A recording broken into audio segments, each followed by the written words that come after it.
Bonjour à tous les amis, j'espère que vous allez bien. Dans cet épisode, je vais vous présenter 8 activités ludiques pour exploiter les vidéos en cours de FLE.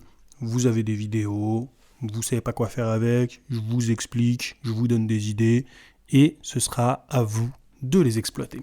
Ok ? Voilà, les vidéos c'est un excellent outil pour renforcer l'apprentissage, pour ceux qui ne le savent pas. Pourquoi ? Parce que c'est dynamique, tu peux aborder certains aspects culturels, tu peux aussi améliorer la compréhension orale, le vocabulaire, etc., etc. Alors sans plus attendre, découvrons ces activités passionnantes, super passionnantes. Première activité que tu peux faire, c'est l'entraînement aux expressions idiomatiques. Tu peux utiliser la vidéo de ton choix, tu vois. Moi, je peux te conseiller la vidéo 10 expressions courantes de Français avec Pierre. Je ne sais pas si tu connais Français avec Pierre. C'est un prof de FLE, un collègue à nous, qui a une chaîne YouTube énorme. Tu vois, il a presque 2 millions de gens, je crois, 2 millions d'élèves à travers le monde qui le suivent. Bon, je ne sais pas si c'est 2 millions d'actifs, à mon avis, ils sont peut-être... je ne sais pas, bref. Il a beaucoup de monde, en fait, qui le suivent. Et il a fait une vidéo qui explique des expressions, tu vois. Et là, tu vas essayer de demander à tes élèves d'identifier les expressions. Par exemple, il y a une expression qui s'appelle « tomber dans les pommes ». Et une fois qu'ils ont entendu l'expression « tomber dans les pommes » avec l'explication, tu mets la vidéo de Pierre en pause. Tu leur demandes « Avez-vous compris l'expression « tomber dans les pommes » ?» Allez-y. Faites-moi des phrases qui impliquent, qui insèrent, dans laquelle on entend l'expression « tomber dans les pommes ». Par exemple, il a vu un fantôme, il est tombé dans les pommes. Tu vois, ça c'est parfait si tu vois, par exemple, le passé composé dans ton cours. Tu vois, t'essaies de faire ça avec plusieurs expressions. Moi, je te dis la vidéo de Français avec Pierre, mais ça peut être une autre vidéo, bien entendu. Voilà pour la première activité que tu peux faire pour travailler les expressions. La deuxième activité, elle est un peu plus interactive, dans le sens où tes élèves vont devoir travailler en regardant la vidéo, et ils vont regarder la vidéo en prenant des notes, tu vois. Donc là, cette activité, tu peux l'appeler la chasse au trésor linguistique.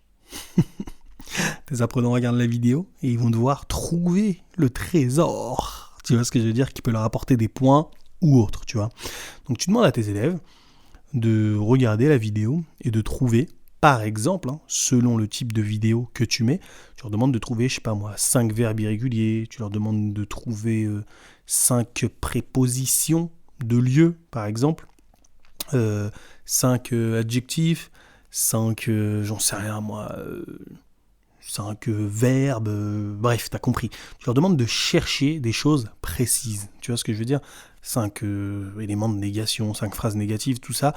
Tout ça dépendra en fait de ce que tu travailles dans ton cours, tu vois. Si c'est quelqu'un qui raconte une histoire au passé, tu leur dis trouve-moi les verbes, les infinitifs à l'imparfait, trouve-moi les verbes, qu'il a utilisés au passé composé, etc., etc. Tu vois. Donc en fait, tu leur demandes de faire ça et ça va les aider à développer leur compréhension et les différentes formes grammaticales du français, tu vois. Et le but, en fait, ça peut être de soit mettre une chanson, mettre une bande-annonce de film, ou carrément mettre un extrait de film d'à peu près 5 minutes. Et là, bam, dès que tu lances le truc, ils vont aller à la chasse au trésor. Tu vois ce que je veux dire ? Et la personne qui récolte le plus d'informations, le plus de trésors, on va dire, par exemple, le plus d'adjectifs, gagnera la partie. Tu vois ce que je veux dire ? Donc voilà pour la chasse au trésor linguistique. Tu regardes la vidéo et tu leur demandes d'aller piocher ce que tu lui as demandé. Donc, troisième activité que tu peux faire avec des vidéos. Là, ça va être pour des vidéos un peu plus longues, tu vois. Cette activité s'appelle le résumé en chaîne, tu vois. Cette activité-là, tu devras l'adapter en fonction de l'âge de tes apprenants et aussi de leur expérience de vie, on va dire. Et pour démarrer cette activité, il est impératif que tes apprenants aient vu un film ou un épisode de série juste avant, tu vois. Moi, je vais utiliser par exemple Le Roi Lion. Le Roi Lion de Disney, c'est un film que normalement tout le monde a vu au moins une fois dans sa vie. tu vois. Bon, les gens de ma génération, hein, moi je suis un peu vieux, ou pas, je sais pas. Je sais pas quel âge t'as, toi qui m'écoutes, mais voilà, moi, je suis de la génération 88, tu vois. En gros, tu leur demandes de regarder ce film ou de regarder un épisode de série. Une fois qu'ils l'ont regardé, tu fais pas ça en cours, tu vois, tu leur demandes de regarder ça chez eux, ou s'ils l'ont déjà vu, bah tu commences directement l'activité en fait. Tu essaies de diviser ta classe en petits groupes, et chaque élève devra résumer une scène du film, tu vois. Et après avoir résumé sa scène, normalement, tu as un autre élève qui doit résumer la scène suivante, tu vois. Et ça va encourager la communication et la compréhension orale en français, ou la compréhension visuelle, tu vois ce que je veux dire, parce que c'est des scènes qu'ils décrivent. Pourquoi faire ça? Comment faire ça, je veux dire. Tu peux soit faire ça sous forme de compétition. Est-ce que le groupe 1 a bien résumé la scène qui venait juste après, la scène qui a résumé le groupe précédent? On sait pas, tu vois. Mais tu peux faire ça, en fait. Oui, il a présenté le bébé à tous les animaux. Ok. Scar était énervé. Ok. Scar a trahi Mufasa. Attention, avant ça, il y avait, comment il s'appelle, Simba qui allait au cimetière des éléphants, etc., etc. Donc on essaie de raconter le film, tu vois, en essayant de détailler ça scène par scène, tu vois. Et ce que je te conseillerais, moi, ce serait d'avoir un petit dispositif avec tu sais, un petit dispositif que tu pourras faire, sur lequel, en fait, tu pourras faire défiler le film.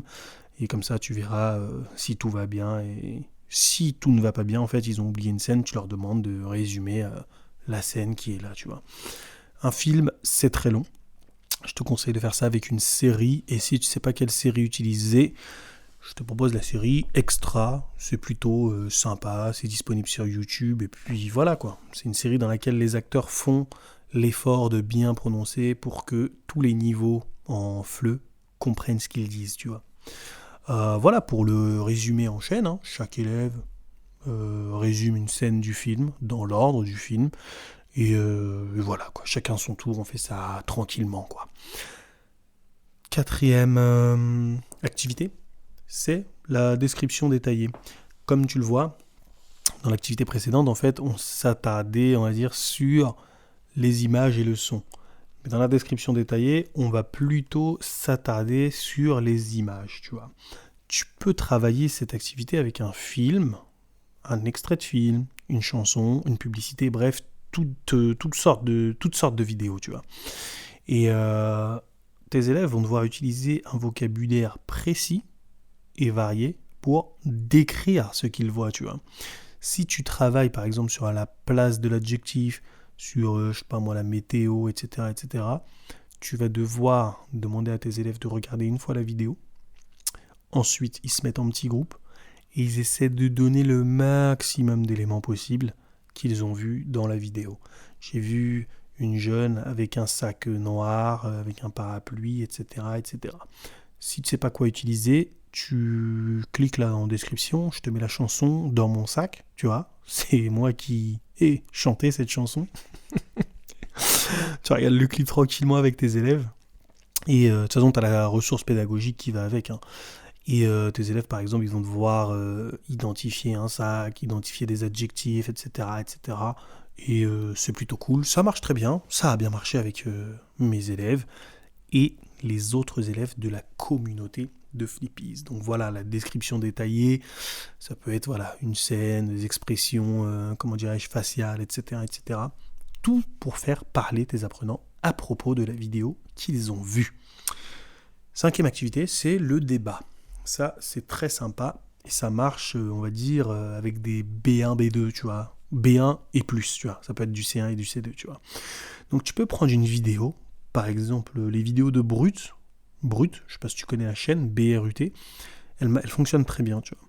Tu peux prendre la vidéo de Greta Thunberg à l'Assemblée nationale et tu organises un débat en classe sur les mesures à prendre pour lutter contre le changement climatique et tu demandes aux élèves de défendre différents points de vue. Tu vois ce que je veux dire ?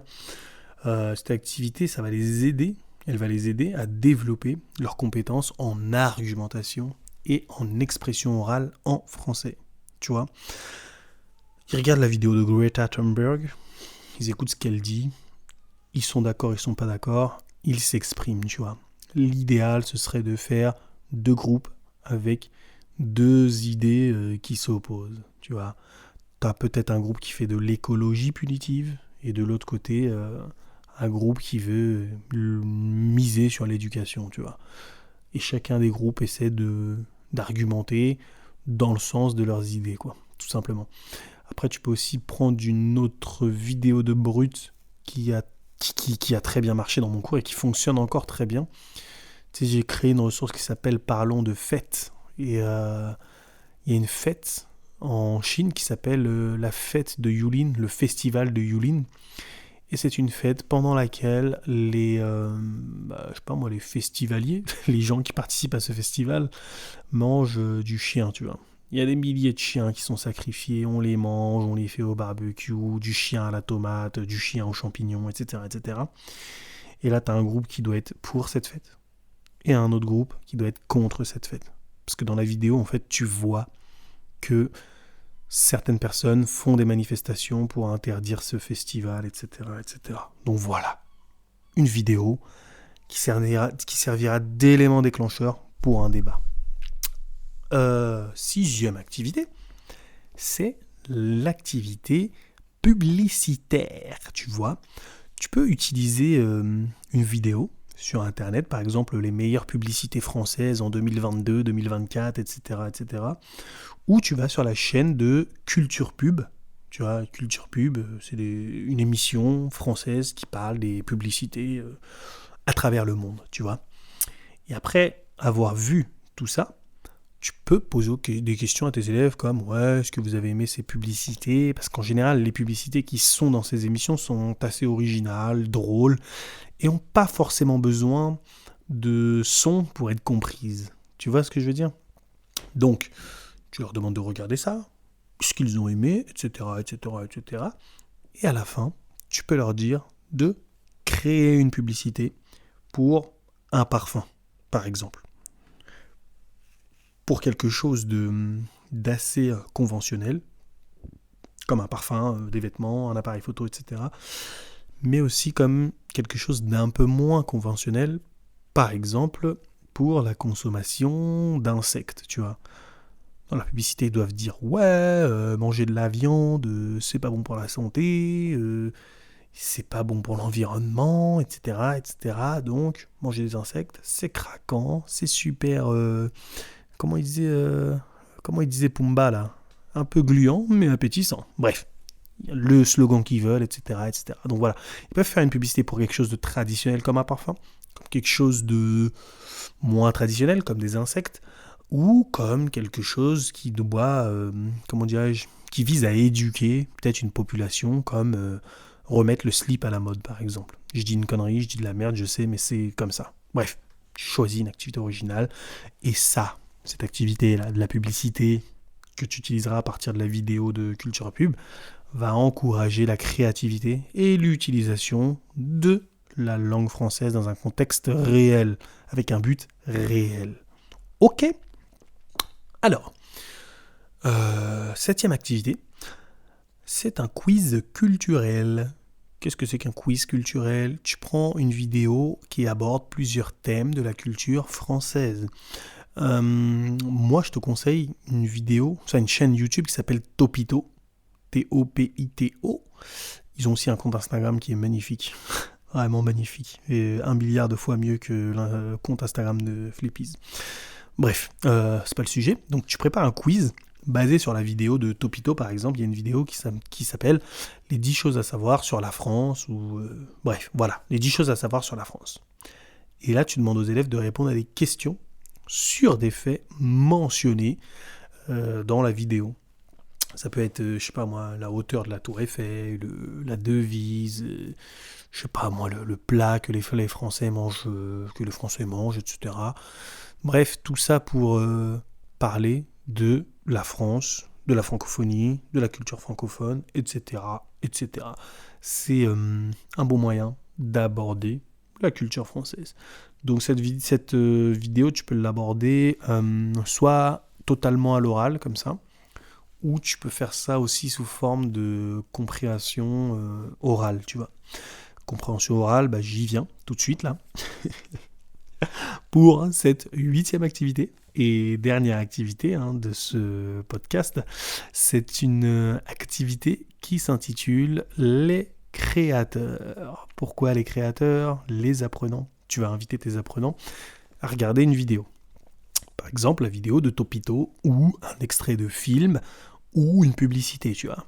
Publicité, non, peut-être pas une publicité. Quelque chose qui dure, je sais pas moi, entre 3 et 5 minutes, tu vois, ou plus.